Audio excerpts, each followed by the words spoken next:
The first thing I noticed wasn't the amount, it was the name. Sunset Motel. Room 204. The charge sat there, plain as day, on the credit card bill I'd just opened, my son's card. The same one I'd been paying for while he was supposedly studying halfway across the world. At first, I thought it was a mistake. Maybe the system glitched, maybe it was a duplicate from years ago. But the date was fresh, just last week, and the address. The address was right here, in our city. I remember sitting at the kitchen table, the soft hum of the refrigerator the only sound. I just brewed tea chamomile, his favorite, the kind I'd sent in care packages to London. I could still smell the faint sweetness of honey rising from the cup, and for a moment, I couldn't breathe. Because if that charge was real, then everything he'd told me was a lie. People say a mother knows when something's wrong. But sometimes, we choose not to know. For months, I'd told myself my son, Ethan, was thriving. His texts were short but cheerful. Classes are great, Mom. Love my flatmates. Weather's cold, but I'm managing. He'd send photos, a coffee cup on a wooden desk, a city street blurred with rain, a library full of strangers. It all looked right. It all looked foreign. And I wanted to believe it. Maybe because believing him felt easier than admitting that my only child, the boy who used to sit on this same kitchen counter eating burnt pancakes, had grown distant. Not just physically, but in ways I couldn't name. The bill was still in my hand when the clock struck midnight. I should have gone to bed. But I sat there, staring at the paper, tracing the printed letters with my thumb like touching them might make sense of them. Sunset Motel. It wasn't far, maybe a 20-minute drive from here. A place I pass sometimes on my way to the grocery store. The kind of place you never really look at twice. Not fancy, not run down. Just quiet. Hidden. By morning, I had convinced myself there must be a reason. Maybe he'd come home to surprise me. Maybe he'd stayed there before catching a flight back. Maybe, just maybe, this was something innocent. But even as I poured my coffee, I knew what was coming next, the feeling you get right before truth breaks everything you've built on trust. I decided to call him. It was 9 a.m. here, 2 p.m. in London, if that's really where he was. He didn't pick up the first time. Or the second. On the third try, he answered, his voice muffled and groggy. Mom? Ethan, I said, trying to keep my voice calm. Were you sleeping? Yeah, sorry. Late night studying. What's up? I hesitated, my eyes still fixed on the bill. Your credit card. There's a charge I don't recognize. A pause. Then a too-quick answer. Oh yeah, maybe a booking site? I used a VPN, it might show local addresses or something. He was lying.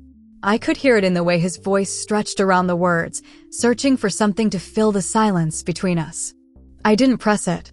Not yet. Instead, I said softly, "Are you okay, sweetheart?" He laughed lightly forced. Yeah, of course. Just tired.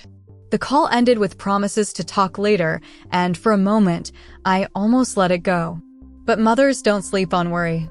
We turn it over, we analyze it, we breathe it in until it fills every quiet corner of the night. That day, I couldn't shake the sound of his voice, not the words, but what was missing behind them. Later that afternoon, I pulled out his old high school photo album, the one I kept on the shelf above the washing machine. It's funny, the things we do when we feel something slipping, we reach for proof that we once knew them completely. Ethan at age 6, covered in cake frosting. Ethan at 12, holding up a science fair ribbon. Ethan at 18, cap and gown, grinning like he owned the world. I'd spent my whole life protecting that smile. When his father left, I promised myself Ethan would never feel the kind of instability that broke me. Every dollar I saved, every overtime shift I took, all of it was for his chance to have something better. So when he got accepted into a study abroad program in London, I didn't hesitate. I took out a small loan, told him not to worry about expenses. You just focus on learning, I'd said. And he had smiled, that same smile. Or at least, I thought it was the same. That night, I couldn't stop myself. I opened my laptop and searched the name, Sunset Motel. The photos that appeared on the screen didn't match the place I'd pictured in my head. It wasn't the clean, quiet roadside inn I'd imagined. It was smaller, older, the kind of place people used when they didn't want to be found. My heart dropped. I zoomed in on one picture, The cracked neon sign, the half-lit letters glowing against the night sky. I could almost smell the stale air of the rooms, hear the hum of flickering lights. And for the first time, I said it out loud. He's here. Not in London. Not in any classroom or shared flat. Here, in this same city, a few miles away, hiding. The truth had finally stepped into the light, and I could feel it settle heavy in my chest. I didn't sleep. By sunrise, I'd made up my mind. If he wouldn't come home, I'd find him. The morning air was still heavy with fog when I got into my car. The city hadn't quite woken up yet, just a few headlights cutting through the pale mist, the occasional hum of delivery trucks. I told myself I was just going to drive past the motel. Nothing more. No confrontation, no drama. Just a mother checking a hunch, looking for reassurance that she was wrong. But deep down, I already knew this wasn't about reassurance. It was about facing something I'd been too afraid to see. I drove with both hands tight on the steering wheel, the credit card bill folded neatly in my purse. Like a silent witness. Each streetlight I passed flickered through the windshield, flashing in rhythm with the pounding of my heart. When I pulled into the parking lot of Sunset Motel, the world felt smaller. The sign looked even sadder than it had online, 2 letters burned out, the rest buzzing faintly like tired bees. A few old sedans were scattered in the lot. Curtains hung unevenly in the windows, some drawn, some half open. Room 204.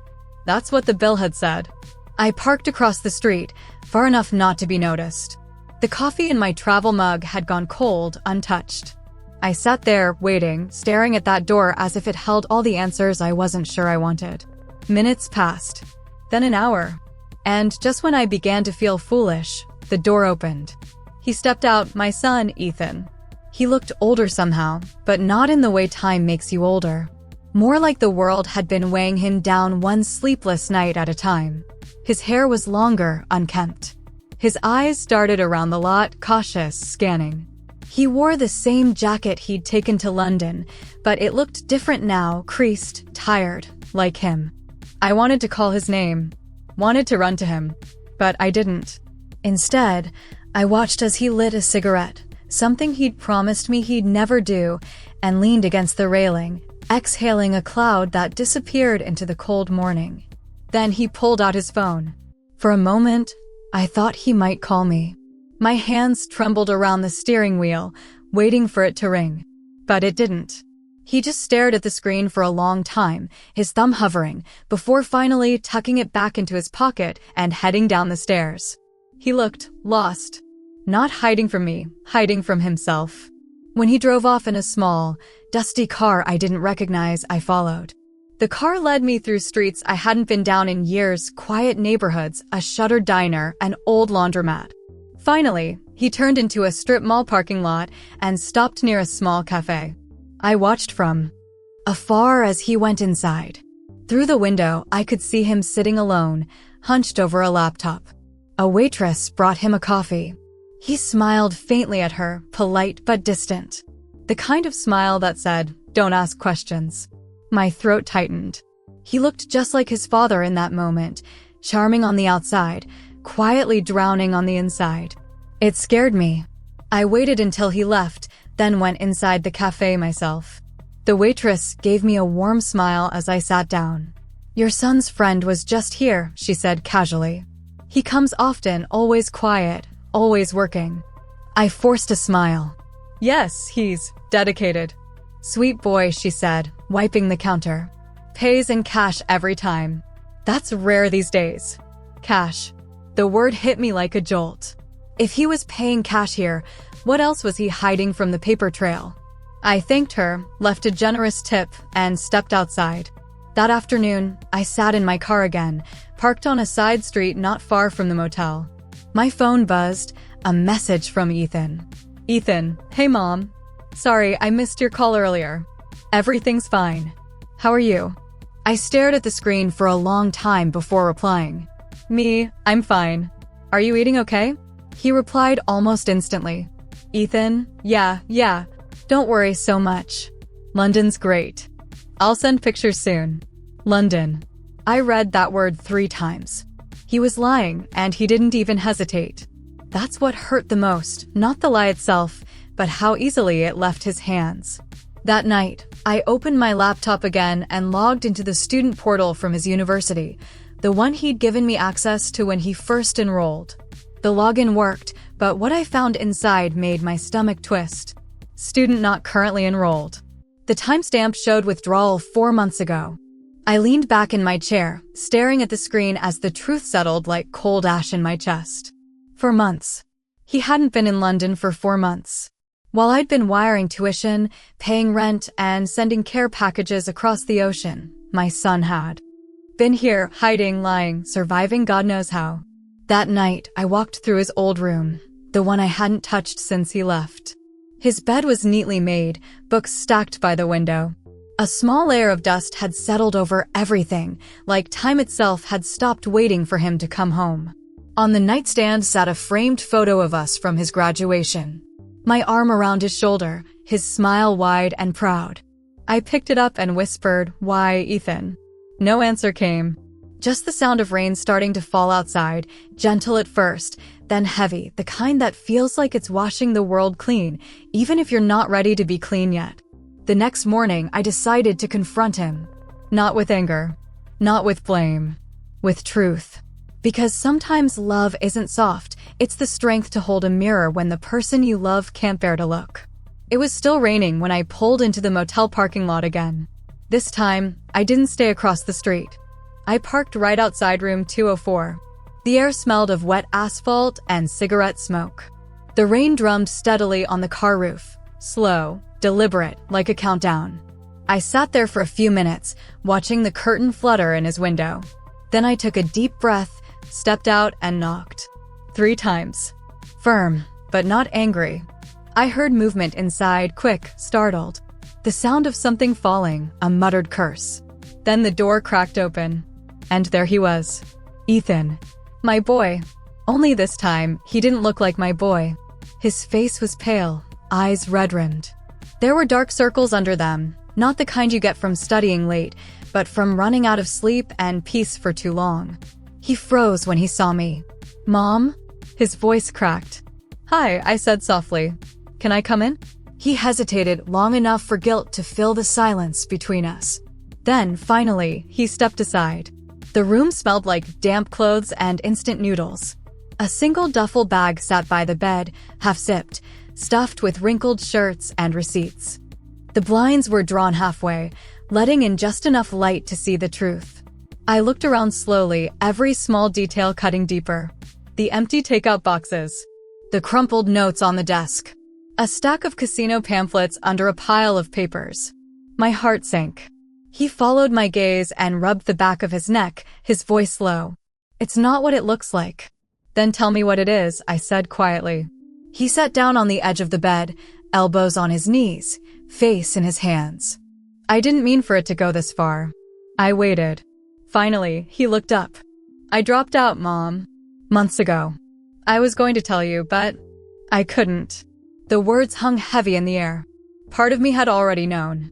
But hearing it, really hearing it, broke something. "Why?" I whispered. He swallowed hard. "It started with the money. My scholarship fell through after the first semester. I didn't want to ask you for more, you'd already done so much. So I started betting. Just small stuff online. I thought I could fix it." His voice trembled, every word like a confession he'd rehearsed in his head 100 times. "I got lucky once, then twice, then I lost everything. Tuition, rent, all of it. I couldn't face you. I couldn't face anyone. So I came home, stayed here until I figured things out." The motel walls seemed to close in around us. The hum of the rain outside was the only sound that didn't feel suffocating. "You were here all this time?" I said. "While I was wiring money to London. My voice cracked. While I told people my son was living his dream?" He stared at the floor. "I didn't mean to lie. I just couldn't handle the look on your face if you knew." I sank into the chair near the window. My hands trembled, but not from anger, from heartbreak. Because no matter how old your child gets, seeing them lost never stops hurting. "Ethan," I said finally, my voice steadier now. "You're not the first person to fail. But you are the first to think lying would protect me." He looked up, eyes glassy. You don't understand. I felt like a burden. After Dad left, you carried everything. I wanted to give you something back, not take more from you. I shook my head. You think lying is giving? You think disappearing is love? He flinched at that, not because I'd raised my voice, I hadn't, but because he knew it was true. I reached for the casino pamphlets and held one up. Is this how you were going to fix it? He exhaled, broken. I stopped. I swear I stopped. I set the papers down gently. You stopped gambling, maybe, but you haven't stopped hiding. We sat in silence. The kind of silence that only exists between people who have loved each other too long to walk away, but too hurt to reach out just yet. I could see the boy he once was beneath all that fear, the same boy who used to build Lego towers on the kitchen floor, who'd once cried over a lost science fair trophy, who still texted "love you, Mom" at the end of every call even when he was lying. It's a strange thing loving someone who's broken, knowing you can't fix them without shattering yourself a little too. After a long pause, he whispered, I wanted to get help, but I didn't know how. Then let me help you, I said softly. His eyes widened. You'd still want to? I nodded. Ethan, I don't stop being your mother just because you failed. You're not a project. You're my son. Tears welled in his eyes. I'm sorry, Mom. For everything. I reached over and took his hand, the same hand that had once held mine crossing streets, learning to write, building dreams. It was trembling now. I know you are, I said quietly. But sorry isn't enough this time. We're going to fix this together. And that means no more lies. Not to me, not to yourself. He nodded slowly, tears falling freely now. Okay. Outside, the rain eased to a drizzle. The air in the room shifted, not lighter, but real. The kind of real you can finally breathe in. As I left the motel that afternoon, I looked back one last time. Through the window, I saw him sitting on the bed, shoulders slumped but still, as if the storm inside him had finally stopped roaring. It wasn't forgiveness yet, but it was the start of it. And sometimes that's enough. The following week was a blur of phone calls, paperwork, and half-slept nights. Ethan moved back home, reluctantly, but I didn't give him a choice. When I picked him up from the motel, he carried one duffel bag, 2 notebooks, and a guilt so heavy it seemed to drag behind him. He didn't say much during the drive. Neither did I. The silence between us wasn't cold. It was fragile, like a bridge newly rebuilt after a storm. At home, I'd already made up the guest room. His old room, the one full of high school trophies and faded posters, felt too full of ghosts. That first night, I heard him crying through the wall. Not loud, not desperate, just quiet, broken sobs, like someone finally letting the truth breathe after holding it in too long. I didn't go to him. Not yet. Because sometimes love isn't rushing in, it's waiting until they come to you. The next morning, he came into the kitchen. Hair messy, eyes swollen, wearing one of his father's old t-shirts. I want to fix it, he said, his voice rough. I nodded. Then let's start with the truth. We sat at the kitchen table, the same one where I'd first opened that bill. He slid over a crumpled list. It was worse than I'd imagined. Online betting apps, personal loans, a credit card in his name, and another in mine that I hadn't even noticed he'd opened. The total was enough to make my stomach twist. I didn't shout. I just closed my eyes for a long moment and whispered, okay, one step at a time. We spent hours calling banks, arranging payment plans, freezing accounts. Each call felt like peeling off another layer of shame, but with every word, I saw a flicker of something in him, relief. He wasn't hiding anymore. When the last call ended, he slumped back in his chair, exhausted. I didn't realize how deep it was until I wrote it all down. I looked at him. That's how lies work. They build themselves 1 inch at a time until you can't tell where truth starts. He nodded slowly. I guess I learned that the hard way. I reached across the table, touching his hand gently. The hard way isn't always the wrong way, Ethan. It's just the honest one. Word got out faster than I'd hoped. My sister, the one who'd always admired how well I raised that boy, called me 2 days later. I heard about Ethan, she said in a tone that tried to sound concerned, but landed somewhere between gossip and pity. I kept my voice calm. Yes, he's home. We're working through it. A pause. You're not still paying for him, are you? I exhaled. We're figuring it out together. You've always been too soft on him, Marie, she said. He needs consequences, not comfort. When I hung up, I stared at the phone for a long time. Maybe she was right. Maybe love had made me weak. But then I remembered the look on Ethan's face that night at the motel. The fear, the exhaustion, and I knew weakness wasn't what brought him home. Love did. Still, there were consequences. A letter arrived a week later, a formal one, stamped with the seal of the university. Withdrawal and unpaid fees. I held it in my hands for a long time before giving it to him. He read it quietly, jaw tight. They're requesting repayment, he said flatly. Of course they are. I waited. He looked at me. Mom, I can't let you pay this. I wasn't planning to, I said softly. He blinked, surprised. You're going to call them, I continued, and explain your situation. Offer to make payments. It's your responsibility, Ethan. Not because I don't love you, but because I do. For a moment, I thought he might argue. But instead, he just nodded, eyes glistening. Okay. That night, over dinner, he said something I'll never forget. I kept thinking you'd hate me if you found out. But this is worse. You still care. I smiled faintly. That's what makes it harder, doesn't it? He laughed under his breath, a sound half sad, half relieved. Yeah, it does. We ate in silence after that, quiet, not awkward. The kind of silence that feels earned. A few days later, Ethan insisted on finding a job. I watched him print resumes at the kitchen counter, his face tense but determined. The boy who once hid from the world was now walking into it with empty pockets and heavy truth, but still walking. That afternoon, he came home from an interview at a local bookstore. They said they'll call, he said, trying to sound casual. But his eyes shone with something I hadn't seen in a long time, hope. Meanwhile, I began to face my own reflection in all this.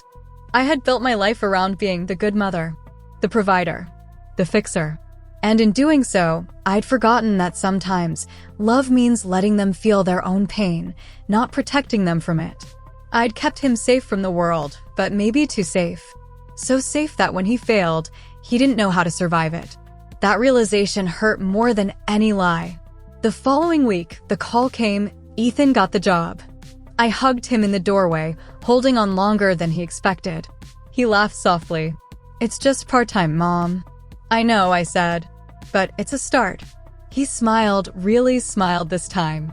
Not the forced, polite one from before. The kind that said, I'm still here. Later that evening, as he left for his first shift, I stood by the window watching him walk down the driveway in the rain. Something about that image, my grown son, carrying his own weight, facing his own storms, felt like a prayer answered in a way I hadn't known I'd prayed. It wasn't pride I felt. It was peace. Because I finally understood, love isn't about keeping them from falling. It's about being the place they come back to when they do. For the first time in months, I could hear laughter in the house again. Not loud or careless, just soft, real laughter. That came from the kitchen, where Ethan was making a mess of dinner. He was humming off-key, stirring sauce that had already burned, and for a fleeting moment, life felt ordinary again. I didn't realize how much I'd missed that sound, the small noises of peace. He was changing. I could see it in the way he moved through the world, slower, steadier, more deliberate. Each day, he left for work at the bookstore, came home smelling like dust and paper, and spent his evenings reading instead of scrolling through his phone. He still had debt, still had shame, but he was facing both. And that was enough. One evening, he came home late. The air was crisp, the first signs of autumn whispering through the trees. I was on the couch with a blanket, half watching the news when he walked in, pale, eyes tired. Everything okay? I asked. He hesitated before answering. Yeah, just long day. But something in his voice, something too practiced, made my stomach tighten. He went straight to his room, and a moment later, I heard the quiet rustle of papers, a sigh, then silence. I waited 10 minutes before knocking. Ethan? Yeah. His voice was calm, but not convincing. I opened the door gently. He was sitting on the bed, a folded envelope in his hands. What's that? I asked. He looked up, guilt flickering across his face like a shadow. It's from the debt agency. My heart sank. I thought you arranged payments. I did, he said quickly. But one of the online accounts, it's still open. They're threatening legal action. He tried to sound composed, but I could see the panic in his eyes, the same helplessness I'd seen that day in the motel. How much? I asked. He hesitated. A lot. Ethan, I said quietly. I need a number. He exhaled. 3,000. The number landed like a weight between us. It wasn't impossible, but it wasn't small either. Especially not after everything we'd already been through. Mom, he said softly, I'll handle it. I promise. I'll pick up. Extra shifts. I nodded slowly, but I could feel my heart wrestling with itself. Half of me wanted to step in, to fix it before it grew worse. The other half, the wiser half, whispered, if you save him again, he'll never save himself. That night, I barely slept. I kept picturing him sitting there, shoulders tense, staring at that envelope like it was a sentence waiting to be carried out. And yet, I knew this was another kind of test, not of his strength, but of mine. Could I love him without rescuing him?